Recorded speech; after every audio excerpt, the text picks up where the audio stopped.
Herkese merhaba. Meşhur Ben kanalındasınız. Bugün misafirimiz yine BX-Max 2024 kasa. Biliyorsunuz 2025'te elektrikli cam geldi ama bunlarda elektrikli cam yok.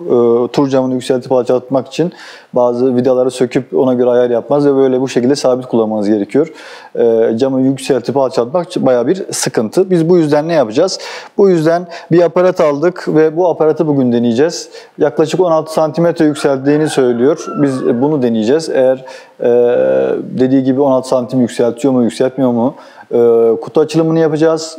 Camımızın montajı nasıl yapılır? Bununla ilgili bir anlatımız olacak. Daha sonrasında da bunu test edeceğiz ve birlikte göreceğiz. 2023, 24 ve diğer eski kasalarda bu aparatı kullanarak bu problemi öne geçebiliyor musunuz? İstediğiniz şekilde alçaltıp indirebiliyor musunuz? Ses yapıyor mu, gürültü yapıyor mu, kırılma riski var mı? Malzeme kalitesi nasıl? Videomuz bununla ilgili. Böyle bir paket olarak geldi bize. Bizden geldiğince bizim markayı göstermemeye çalışıyoruz. Çünkü bu bir reklam değil. Kendi paramızla aldığımız ve kendi motorumuza montajını yaptığımız bir ürün. Bunu belirtmek isterim. Ürünümüz bu. Sadece ürün ve arkasında kullanma kılavuzuyla, yani montaj kılavuzuyla geliyor. Biz de bu montaj kılavuzuna riayet ederek takmaya çalışacağız. Ürün bu şekilde sert bir plastiğe sahip. Malzeme kalitesi çok kötü olduğunu söyleyemem. Yani İyi gibi duruyor ama tabii bunu biraz zaman gösterecek. Bu da sabitleme kolu. İstediğiniz ayara getirip sabitleyerek kullanabiliyorsunuz. Yani herhangi bir vida söküp takmaya gerek yok. Bunun mantığı aslında bu. Öncelikle camımızı sökmemiz gerekiyor. Bunun için de alyana ihtiyacımız var. Bu alyan motorunuzun selesinin üst tarafında zaten mevcut. Hafif kendini yukarı doğru attıktan sonra vidaları çekiyoruz. Çektikten sonra zaten kendini bırakıyor. Yukarı hafif alarak çıkartıyoruz. Diğerini de alalım. Yukarı çektik. Yukarı çektikten sonra kendini bırakıyor. Aldık. Herhangi bir yıldız anahtar veya Yamaha'nın sele içerisinde bulunan yıldız tornavidayla vidamızı söküyoruz. Çok fazla güç uygulamadan. Bütün vidalarımızı bu şekilde söküp camımızı indireceğiz. 4 vidamızı söktükten sonra bu şekilde ana konsola uğraşıyoruz. Açmışken buraları da biraz temizleyelim. Camdan sonra bu 4 alyanı sökmemiz gerekiyor. Bu ikinci parça. Bunu da söküp çıkartacağız. Bu şekilde bunu açtıktan sonra kendi aparatımızı bunun üzerine kendi vidalarıyla vidalayacağız. Muhtemelen kendi vidaları uyar diye düşünüyorum. Bakacağız veya içinde gelen birkaç vida ve somun vardı. Bakalım hangileri olacak.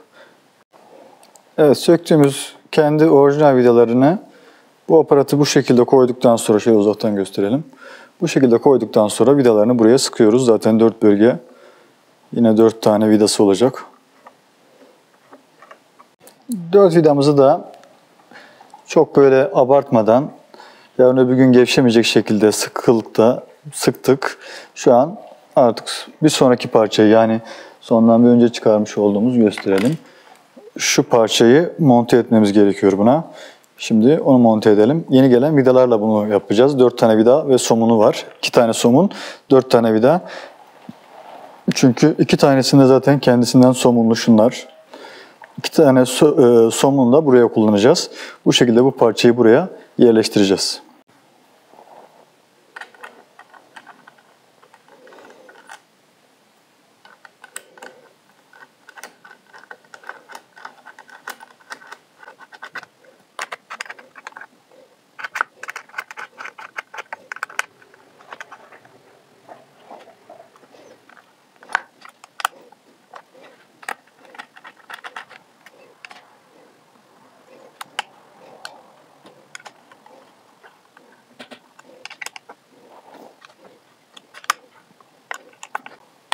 Sırayla dönüyoruz. Düzenli sıkmak için. Önce birini sıkıp diğerlerini gevşek bırakırsak kasabilir. Bu şekilde ikinci parçamızı da takmış olduk. Şimdi camımızı monte etme zamanı. Camın da yine aynı şekilde 1, 2, 3 ve 4 tane vidası var. Bunları yıldızla sıkacağız. Tabii sıkarken torkuna dikkat etmek lazım. Çok fazla zorlamadan. Yine dengeli bir şekilde.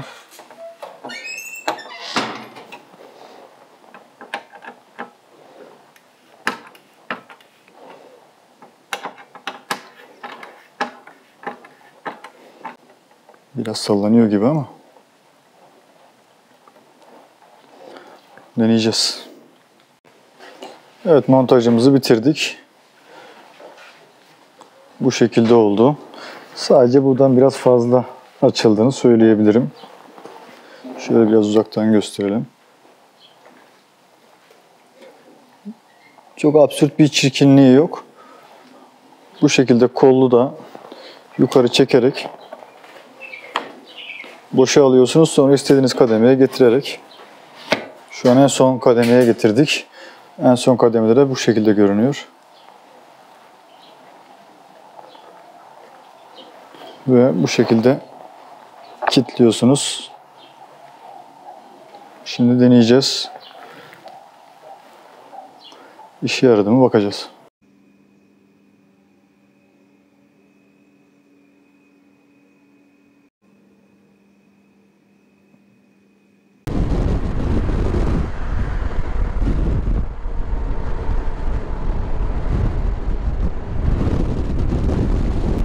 Birazdan diğer X-Max'çi arkadaşlar da gelsin.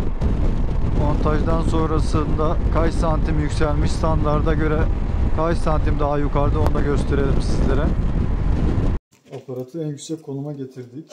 Değil mi? Bakalım. Evet, en yüksek konumda. Ölçüsüne bakıyoruz. 28,5. Orijinaline bakalım. Orijinalindeki en yüksek konumuna baktığımız zaman 24,5, yaklaşık 4 santim yükselmiş. Yani iddia edildiği gibi 16 santim yükselme diye bir şey yok.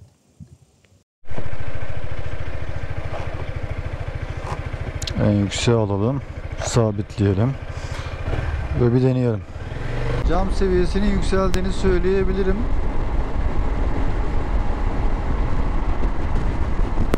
Ama böyle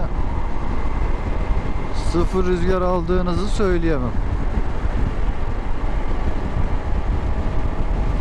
Sarsıntının da biraz arttığı net olarak belli.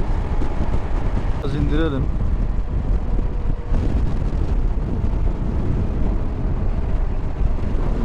Normal standarda geldik.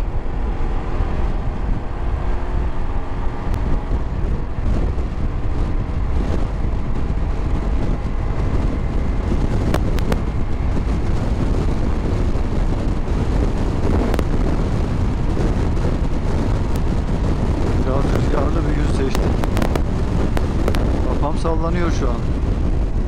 Yükseltelim. Tabi bunu yolda yapmamak lazım. Yaklaşık bir 200 kilometre civarı yaptık. Yani çok böyle olmazsa olmaz değil. Ama iş görüyor. Biraz fazla sallanıyor. Özellikle kötü yollarda gördüğünüz üzere.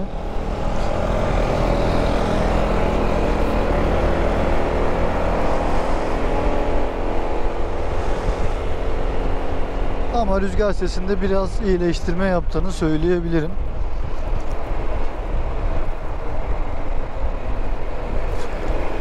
Şehir içerisinde de alçaltabildiğiniz için normal seviyesinden, yani yüksek seviyesinden bir santim 2 santim kadar daha aşağı iniyor.